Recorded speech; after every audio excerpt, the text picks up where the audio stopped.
They say you can feel it when a marriage starts to die. Not all at once. Not with a loud crash. But slowly. Like a heartbeat getting weaker, quieter, until one day you realize you're lying next to a stranger. I didn't know the exact moment my marriage broke, but I know the exact moment I felt it. It was a Tuesday night. Ordinary. Forgettable. The kind of night married people stop noticing because life becomes routine. I was standing in the kitchen, stirring lentil soup. The same recipe my husband once claimed reminded him of home. The house was quiet except for the ticking clock and the low hum of the refrigerator. And my phone buzzed. Not my phone, actually. His. On the kitchen counter. I glanced at it without thinking. We never hid our phones from each other. Or at least, I thought we didn't. A message flashed across the screen. I miss you already. Today was perfect. I froze. The spoon slipped from my fingers and clattered into the pot. My heart started pounding so loud I thought the walls could hear it. I stared at the phone like it was a live bomb. I told myself not to overreact. I told myself there was an explanation. A coworker. A joke. A misunderstanding. But deep down, I already knew. My husband, Daniel, walked in seconds later, loosening his tie, his smile casual and careless. "Smells good," he said, leaning down to kiss my cheek. I flinched. He noticed. "You okay?" he asked, eyebrows knitting together. I nodded too quickly. "Yeah, just tired." He reached for his phone. That's when panic took over. "Who was that?" I asked, forcing my voice to sound normal. Daniel didn't even look at me. "Just work stuff." He slipped the phone into his pocket. Just like that. Something cracked inside me. That night, as we lay in bed, his back turned toward me. I stared at the ceiling and replayed every strange moment from the last few months. The late nights. The sudden gym obsession.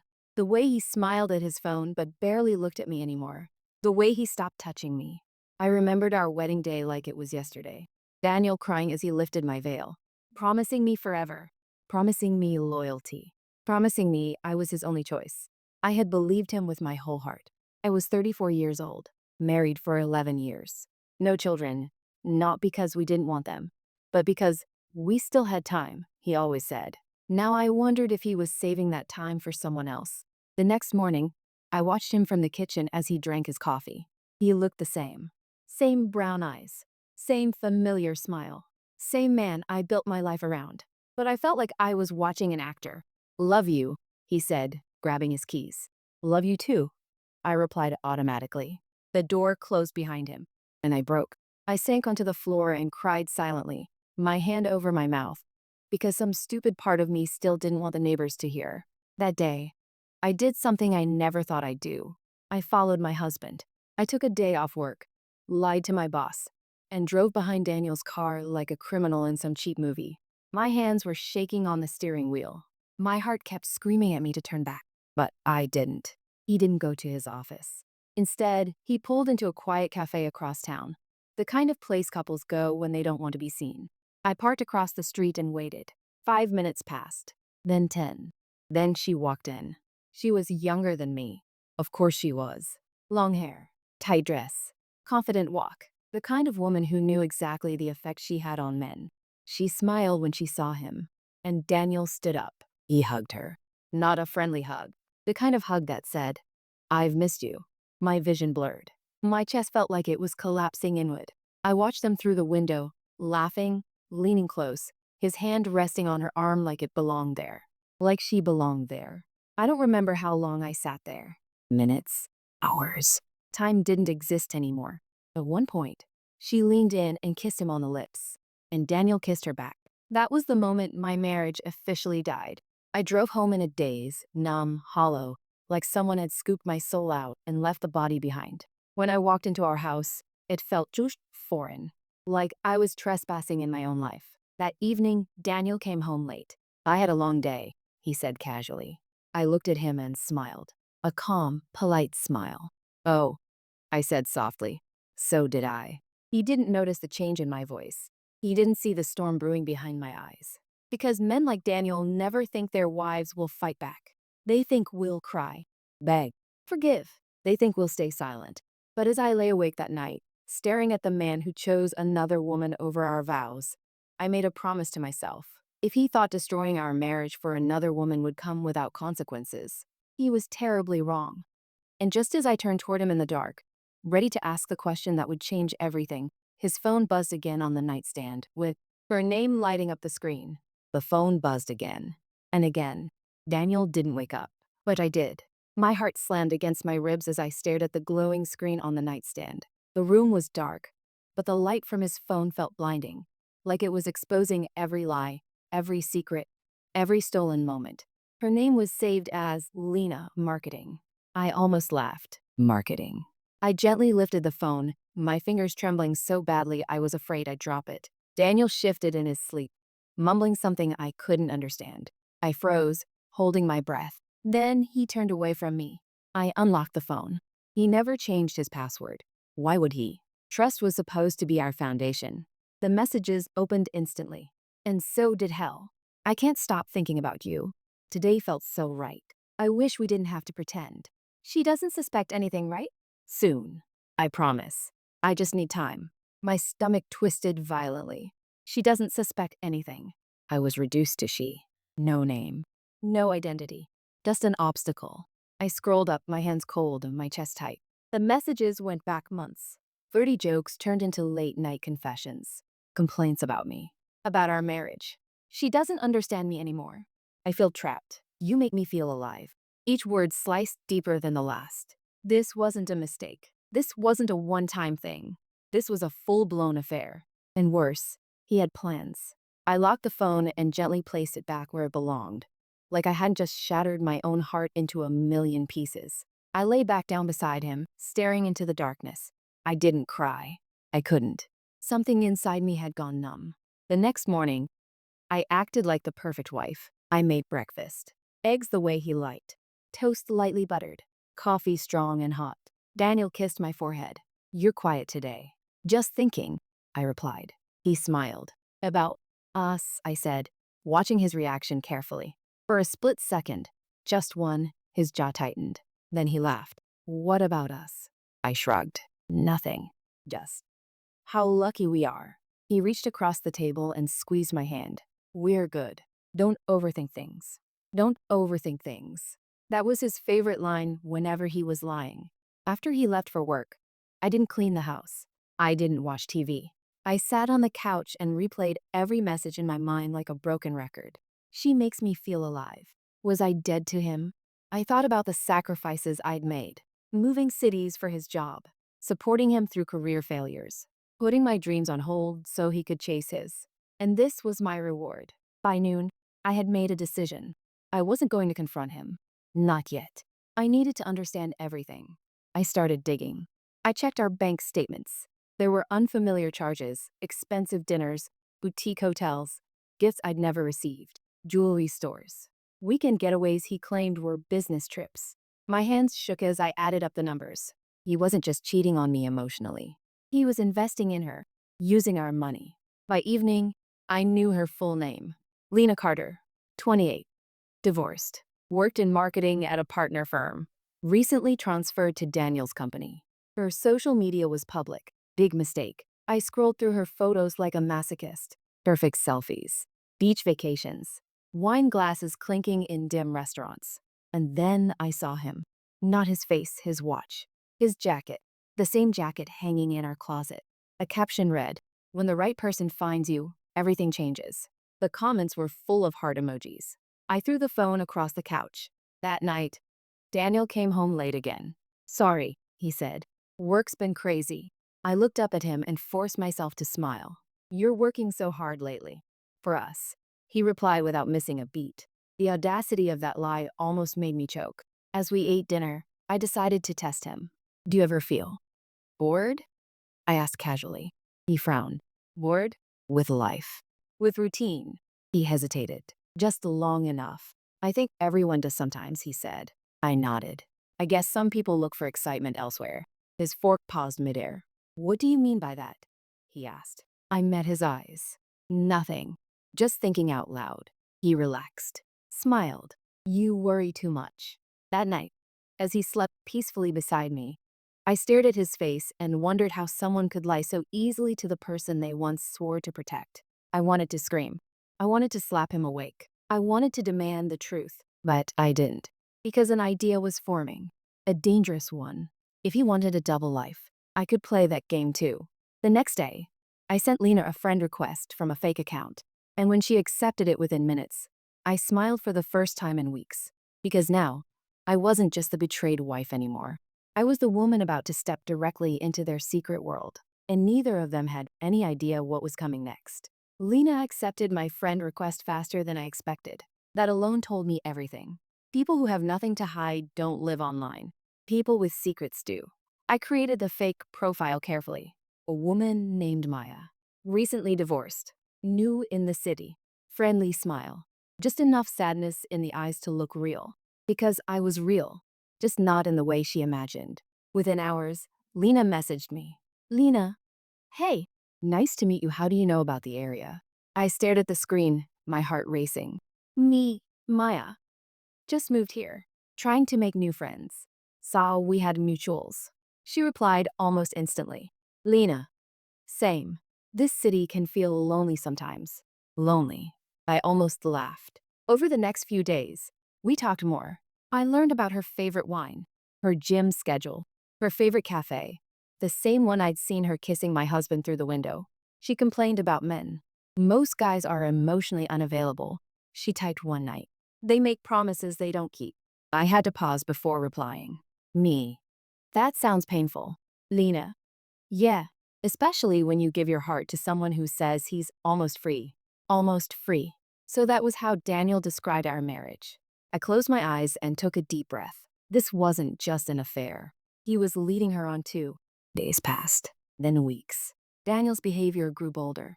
He guarded his phone more carefully, took calls in the bathroom, left the room whenever messages came in. But I played my role perfectly. I laughed at his jokes. I kissed him goodnight. I made love to him even when my heart screamed not to, because I needed him comfortable. Careless. One evening, he told me he had a conference out of town. 3 days. I smiled sweetly. I'll miss you. I'll miss you too, he said, not meeting my eyes. The moment his car left the driveway, my phone buzzed. It was Lena. Lena, guess what? I'm going away for a few days. I didn't even need to ask with whom. That night, I finally cried. Not loud, not dramatic, just quiet tears sliding down my face as I sat alone in our bed, surrounded by the life I thought I had. But grief doesn't last forever.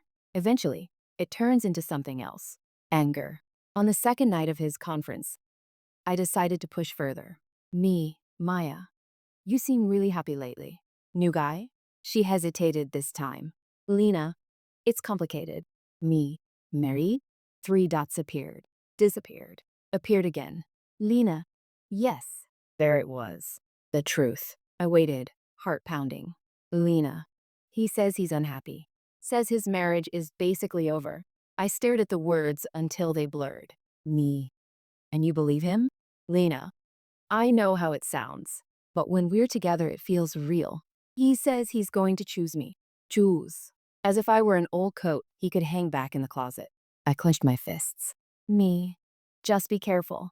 Sometimes men say what women want to hear. She responded quickly. Lena. You sound like my conscience, but I trust him. I set the phone down and laughed bitterly. Trust. The same poison that was killing both of us. When Daniel came back home, he brought me a cheap souvenir mug. Thought of you, he said. I smiled and thanked him. That night, as he showered, his phone lit up again. A message from Lena. I miss you already. I didn't open it. I didn't need to, because I already had something better. Evidence. Screenshots, messages. Photos she'd unknowingly sent me, hotel balconies, wine glasses, sunsets that matched his conference location. I backed everything up. Multiple places. I was ready. Or so I thought. The betrayal fully revealed itself a week later, on my birthday. Daniel had forgotten. Or maybe he hadn't. Maybe he just didn't care. I sat at the dining table alone, candles melting over a small cake I'd bought myself. My phone stayed silent all day. At 9:47 p.m., he finally walked in. Oh, he said, glancing at the cake. That was today. Something snapped. All these years, I said quietly. You never forgot. He sighed, irritated. I've had a lot on my mind. I stood up, my hands trembling. Like Lena? His face drained of color. What? He whispered. I took out my phone and placed it on the table. One screenshot. Then another. Then another. His mouth opened, closed. You went through my phone? He asked. I laughed. That's what he was worried about. You destroyed our marriage, I said, my voice shaking. For her. He ran his hands through his hair. It just happened. You wouldn't understand. That was the moment I realized something terrifying. He wasn't sorry. He was annoyed he got caught. And as I stared at the man I no longer recognized, he said the words that changed everything. I'm in love with her. I'm in love with her. The words hung in the air like smoke after an explosion. I waited for something inside me to break. A scream, a sob, a collapse. But none of that happened. Instead, I felt calm, dangerously calm. I looked at Daniel and realized the man standing in front of me was no longer my husband. He was just someone who had overstayed his place in my life. So that's it, I asked quietly. 11 years, and you say it like you're ordering coffee? He rubbed his face, frustrated. I didn't plan this. Feelings change. Vows don't, I replied. He avoided my eyes. I never wanted to hurt you. I laughed. Then you failed. Silence stretched between us. Finally, he said it. I think we should separate. There it was. Not I'm sorry. Not let's fix this. Just a clean exit. Does she know? I asked. He nodded. She's been patient. Understanding. Understanding. I stood up and walked to the bedroom, motioning for him to follow me. I opened the closet and pulled out his suitcase, placing it on the bed. Back, I said. His eyes widened. Now? Yes. Now. This is my house too, he snapped. I turned to him slowly. Then call a lawyer. But you're not sleeping here tonight. For a moment, I thought he might argue. Instead, he started packing. Watching him fold his clothes felt surreal. Each shirt was a memory. Each pair of shoes was a place we'd been together. And he was leaving it all behind for her. At the door, he hesitated. I hope someday you'll understand. I met his gaze. I hope someday you'll regret this. The door closed behind him. I didn't chase him. I locked the door and leaned against it, my legs finally giving out. That was the end of my marriage. Or so he thought. The next morning, I did something unexpected. I called a lawyer. Not to beg, not to delay, to prepare. I learned things that made my blood boil. About shared assets. About money he'd spent on his affair. About what I was legally entitled to. And then I made another call. To Lena. Not as Maya. As me. She answered on the second ring. Hello? Hi, Lena, I said calmly. This is Daniel's wife. Silence. Then a sharp inhale. He said you knew, she stammered. I know everything, I replied. And that's why I'm calling. What do you want? She asked, defensive. I just want the truth, I said. Has he told you he's still legally married? That he's been using our joint account to fund your trips? She didn't answer. That he hasn't filed for separation? That he slept with me less than a week before telling me he loved you? Her voice shook. He said you were done. That you barely touched each other. I smiled sadly. Of course he did. I could hear her breathing quicken. Look, she said. I didn't mean to hurt anyone. But you did, I replied. Both of us. She whispered. He said he was choosing me. Is he? I asked softly. Or is he just running away? She hung up. 2 hours later, Daniel called me, furious. What did you say to her? He demanded. Only the truth, I said. She's confused now, he snapped. Good, I replied. Confusion is what honesty feels like when you're used to lies. He hung up on me. That evening, I got a message from Lena. Lena, did he ever love you? I stared at the screen for a long time before replying. Me. Yes, once. Or at least, I think he did. 3 dots appeared. Lena, he says you're trying to manipulate me. I laughed out loud. Me. Ask him to show you the divorce papers. Minutes passed. Then, Lena. He says it's complicated. I typed slowly. Me. That's what married men say when they want everything. The next few days were chaos. Daniel moved into a temporary apartment. Lena stopped posting happy photos. Their comments disappeared. The heart emojis vanished. And then, late one night, Daniel showed up at my door. He looked tired, unshaven, uncertain. Can we talk? He asked. I crossed my arms. About what? I think I made a mistake, he said. There it was. Not love, not remorse. Regret, because his fantasy was starting to crack. I stepped aside and let him in. But not because I wanted him back. Because I wanted something else. something far more satisfying. And as he sat on the couch, unaware of the decision I had already made, I realized the power had finally shifted. He thought this was a second chance. But in reality, this was the beginning of his reckoning. Daniel sat on the couch like a guest who had overstayed his welcome. His shoulders were slumped. His confidence, the same confidence that once made him feel untouchable, was gone. In its place was fear, uncertainty. A man realizing too late that choices have consequences. "I don't know what I was thinking," he said quietly. Everything happened so fast. I leaned against the doorway, arms crossed, watching him struggle for words. "No," I said calmly. "It happened slowly. You just didn't think you'd be held accountable." He looked up at me. Lena and we argued. She started asking questions about money, about timelines. I raised an eyebrow. And I realized I might lose everything, he admitted. There it was. Not "I miss you." Not "I love you." Everything. "You didn't come here for me," I said. "You came here because your backup plan is falling apart." "That's not true," he protested weakly. I walked over and placed a folder on the coffee table between us. "What's this?" he asked. "Your future," I replied. He opened it. His face drained of color as he flipped through the pages. Bank statements, screenshots, hotel receipts, jewelry invoices, messages printed neatly, highlighted, undeniable. "I documented everything," I said. "Every dollar you spent on your affair." His hands shook. "Why would you do this?"